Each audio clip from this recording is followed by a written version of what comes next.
8 tips for dealing with panic attacks. It's the weekend and you're at your favorite cafe with your friend. Everything's going great. You're laughing, smiling, enjoying amazing food. Until all of a sudden, you feel sick to your stomach. The world around you starts spinning. Your palms feel sweaty. Your legs start tingling. You feel confused and disoriented. And to top it all off, your mind starts racing with horrible, frightening thoughts such as, "Oh my God, I'm having a heart attack. I'm going to die. Or maybe I'm going crazy and losing control of my mind. Oh no, I think I'm going to faint." These feelings aren't new. They're the same feelings you had at the bus stop, at work, in the shopping centre, and at the airport before your last vacation. The good news is you didn't die or go crazy or faint. What you experienced was a range of symptoms known as a panic attack. Hello, and welcome to MedTouch, the best place to find the right medical information. It's estimated that 35% of the world's population will experience a panic attack at some point in their lives. A panic attack is an extremely terrifying and debilitating experience. So much so that once you experience one for the first time, you may find yourself living in fear that it'll happen again. If left unmanaged, this ongoing sense of fear and distress may perpetuate into a more serious anxiety disorder, such as social anxiety, agoraphobia, or panic disorder. But don't worry, there's good news. Panic attacks are treatable and preventable. That's why in today's video, we're sharing 8 tips that you can use to both prevent and de-escalate panic attacks, and ultimately reduce the debilitating effect they can have on your life. Tip number 1. Recognize your symptoms. Let's start with understanding what causes a panic attack to occur.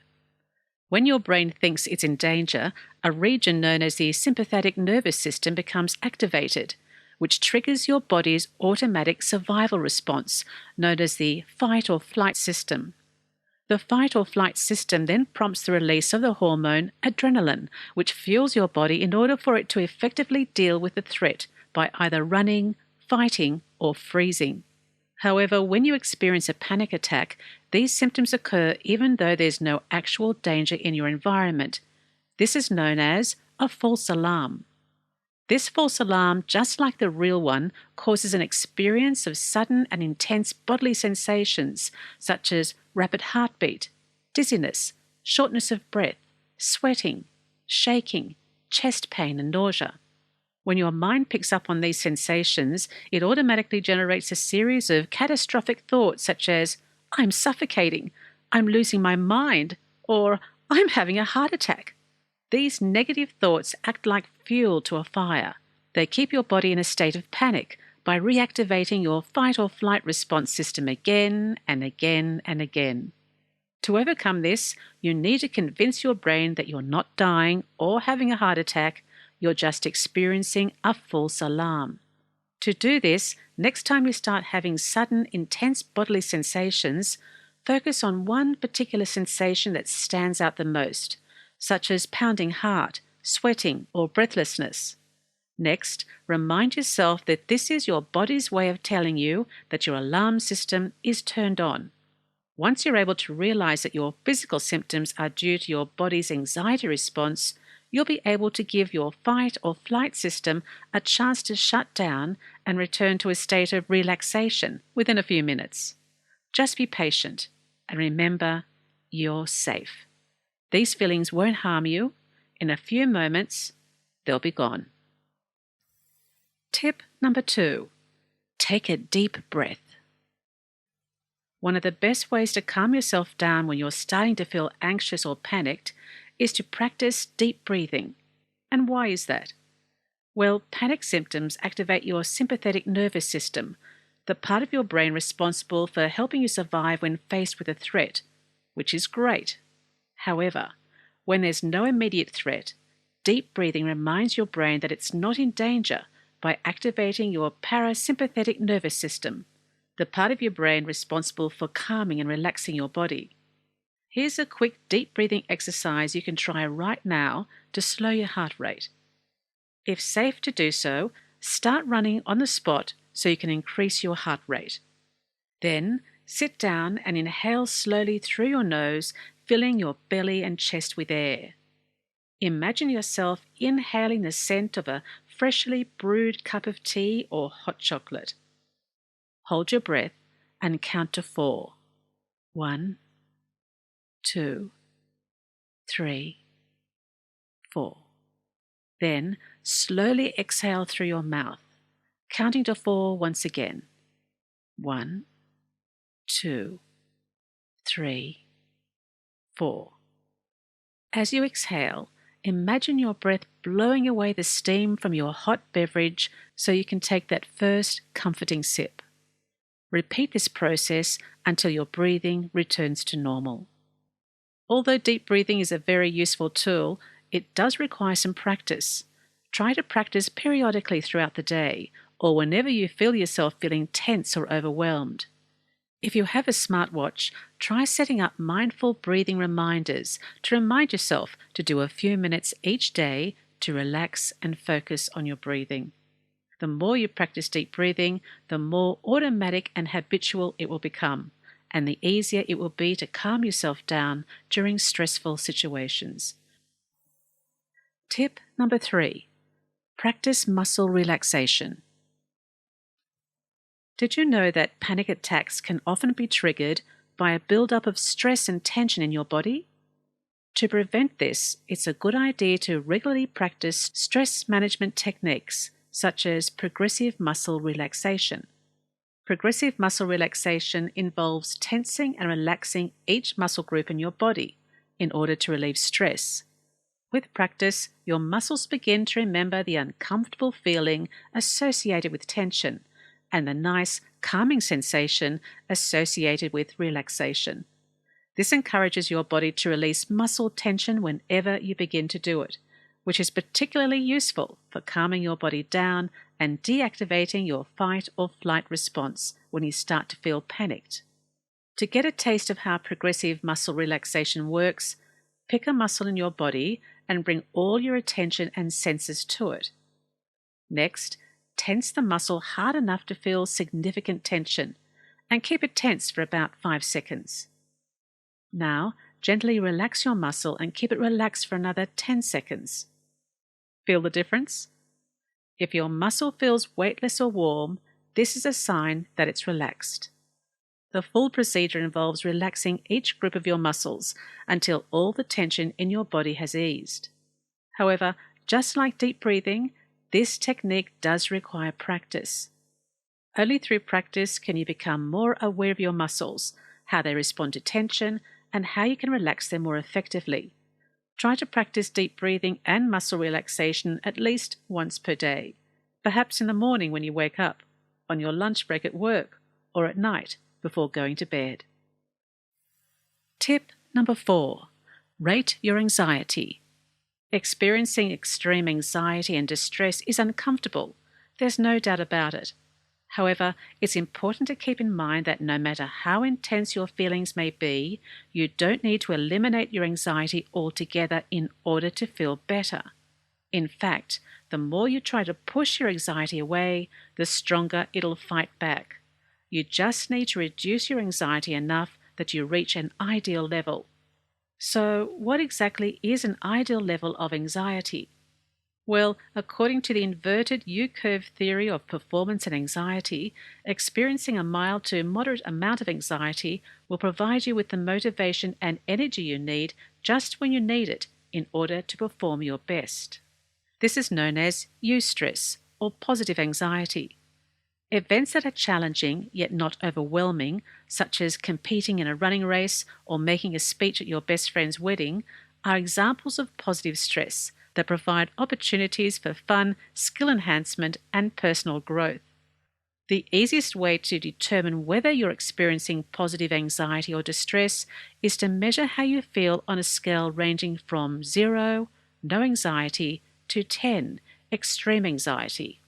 If you rate your anxiety as 5 out of 10, this is considered to be an optimal level. Use it to your advantage. In comparison, however, if you rate your anxiety towards the more extreme end of the scale, it's likely that you're experiencing a high level of distress. If your anxiety is at 0, that's also a problem. That's the careless attitude that could cost you your life. For example, having no fear when you're approached by a deadly predator. So just remember, you don't need to get rid of your anxiety altogether. You just need to get it back down to that optimal level. Tip number 5. Step away from your thoughts. When you're anxious, your brain becomes highly sensitive to threats in order to keep you safe. This is a good thing. You want your anxiety radar to be extra sensitive. If it wasn't, you wouldn't be able to protect yourself in the face of life-threatening dangers.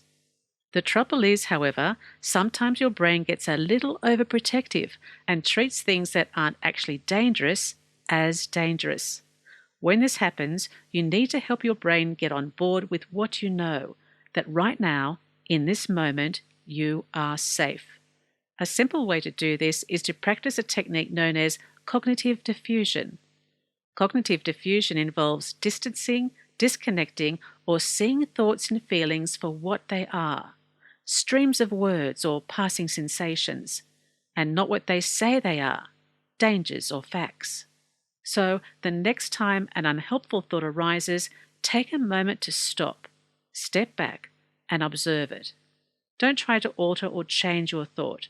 Just notice that it's there. Then ask yourself, am I dying? Is my life in danger? If the answer is no, then gently say, thank you to your brain. After all, your brain is trying to help you. Remind your brain that you appreciate what it's trying to do, but in this moment, you're safe and your life isn't at risk.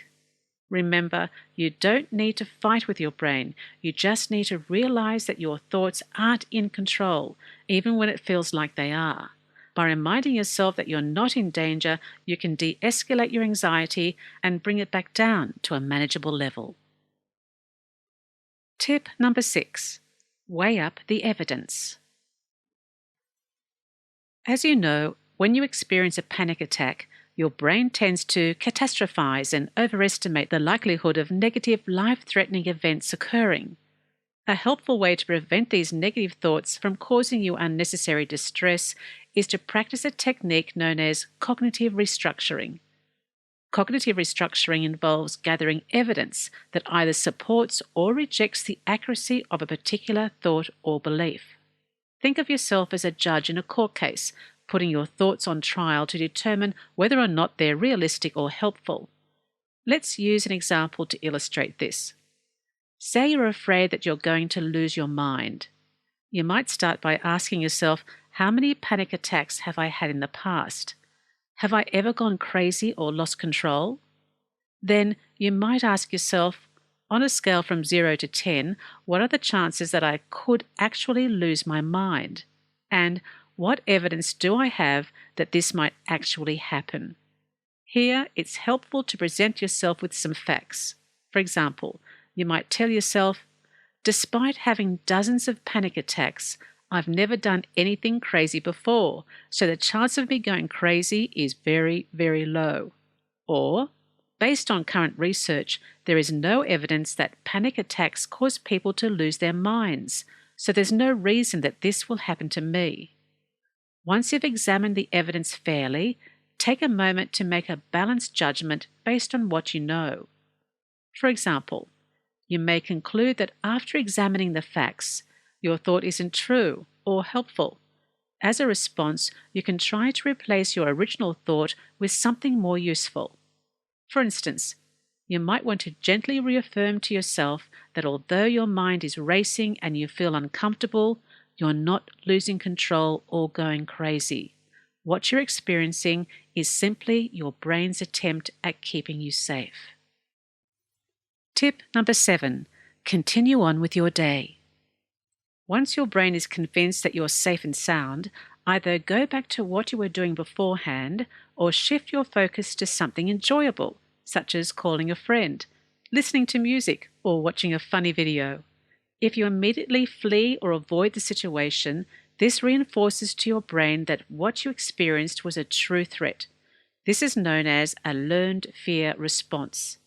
Instead, by continuing on with your life as it was, you gain confidence in your ability to cope, which teaches your brain that even though you just experienced a stressful event, you're okay, unharmed, and you got through it. Tip number 8. Stay in touch with your healthcare professional. Panic attacks don't just develop out of the blue or overnight. Genetic predispositions, past experiences, and many different environmental factors play a role. That's why it's important to regularly check in with your doctor, psychologist, or treating healthcare practitioner. Your healthcare practitioner can teach you important tools and skills to help you manage and cope with your panic attacks more effectively. In particular, they can help you learn through your own experience that panic symptoms aren't dangerous. They can also help you overcome fears of situations or events that you've avoided because of your panic attacks. Even if you've only had a panic attack once or twice before, it's still important to seek help. If panic attacks aren't treated, they can get worse and develop into disorders or phobias. So don't be afraid to ask for help. Asking for help isn't a weakness, it's a strength. You don't have to suffer alone. Help is just a phone call away. So there you have it, 8 tips for managing and preventing panic attacks. Thank you for watching. Be sure to like this video, subscribe, leave us a comment, and turn on that notification bell so we can stay in touch.